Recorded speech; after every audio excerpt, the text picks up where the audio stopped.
In Dune Part 2, Paul Atreides' speech to the Fremen is a turning point in both the narrative and rhetoric of the film.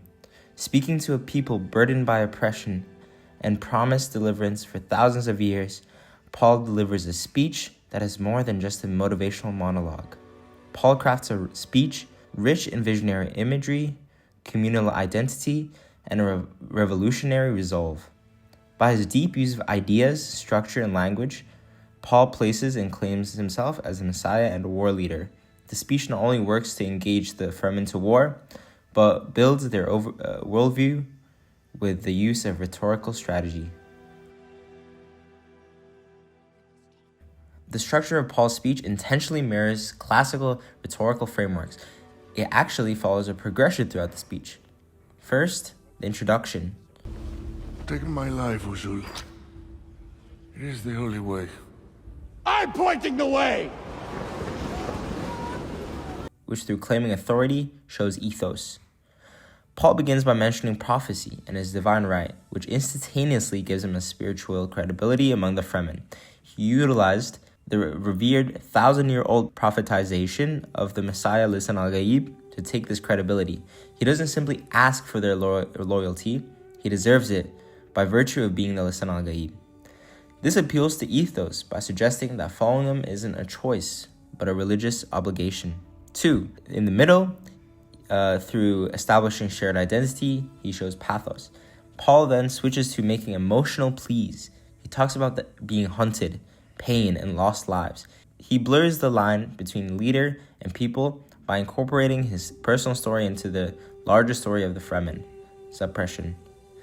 Both the promised victory and Arrakis, suffering becoming collective. Paul then switches to making emotional pleas.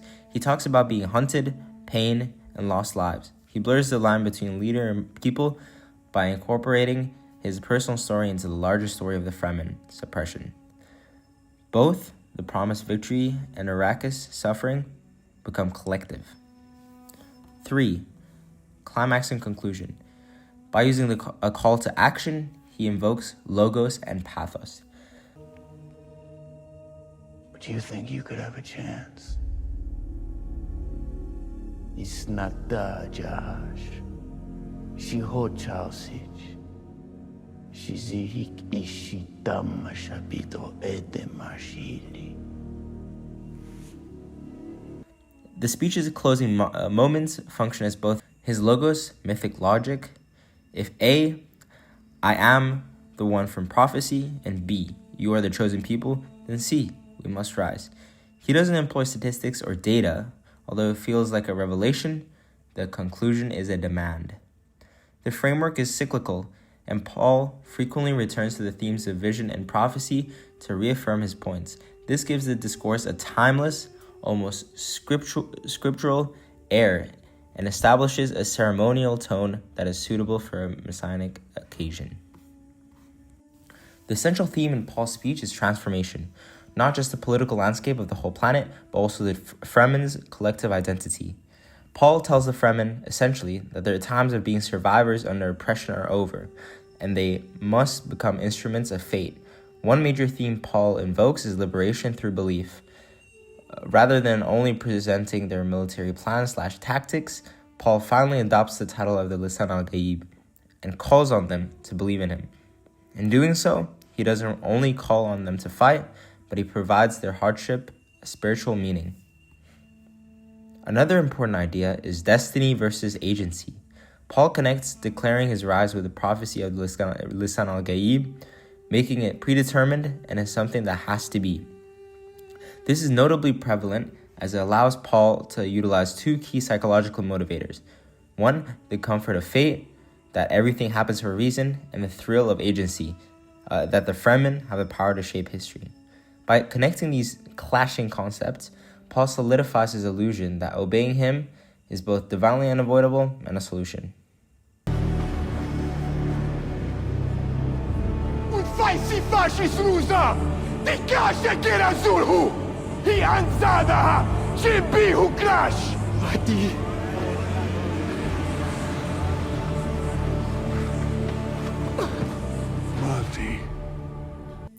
Another theme Prevalent throughout the scene is unity through a shared suffering. He mentions their scars, their dead, and their sieges, elements of the Fremen's life that make Paul seem like he knows them. By calling on communal memory, Paul utilizes his pain not as a weakness, but as a preparation for leadership. This transformation of trauma used for a purpose is a common theme in Messianic rhetoric, and it's important to how Paul justifies the coming holy war, a jihad in the name of peace.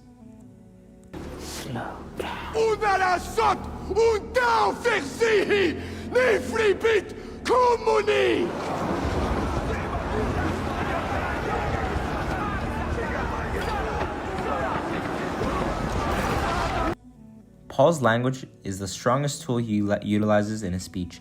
He uses elevated word choice, symbolic imagery, and repetition strategically to perform a message that is both intimate with the Fremen and mythic.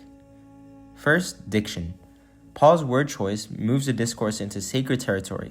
He talks of vision, awakening, freedom, and destiny. These are spiritual terms, not military terms.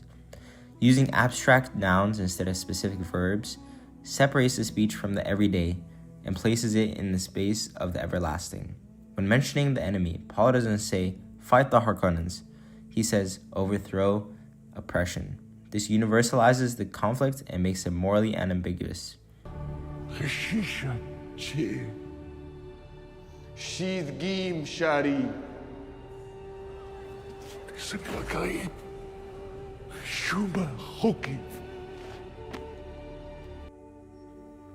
2. He uses imagery. Paul calmly employs the imagery of the desert and water. The desert symbolizes the purity of their cause, as well as the aridity of their present situation. On Arrakis, water, a scarce and revered resource, is metaphorically invoked as a promise of life and rebirth. When he speaks of turning the water into a weapon, he's not just describing guerrilla warfare, he's describing spiritual transformation, basically weaponizing hardship into strength. Another thing he uses is repetition and rhythm. With growing intensity, key themes like the time has come and we will not die here are repeated. This imitates a religious invocation and creates a mesmerizing rhythm.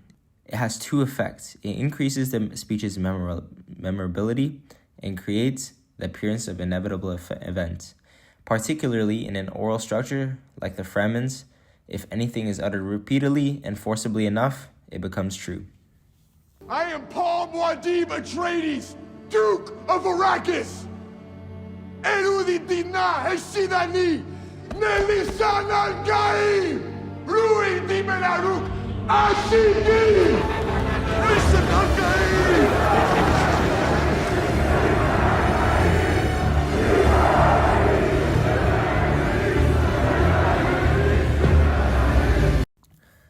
Another is tone and delivery.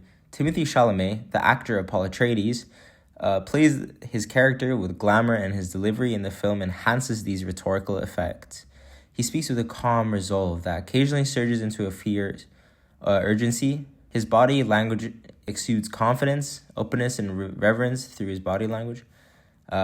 Paul is demonstrating to the Fremen that he's not merely asserting power, but also embodies it through his nonverbal discourse. Paul Atreides' speech, which combines revolutionary fury with religious prophecy, to the Fremen is a masterpiece in messianic rhetoric. Paul becomes the fabled and prophesized Lisan al-Gaib through the themes of emancipation, destiny, and a collective fight, a structure that reflects a religious invocation and political argument, and language that turns basic battle talk into spiritual awakening. Thank you all for your time.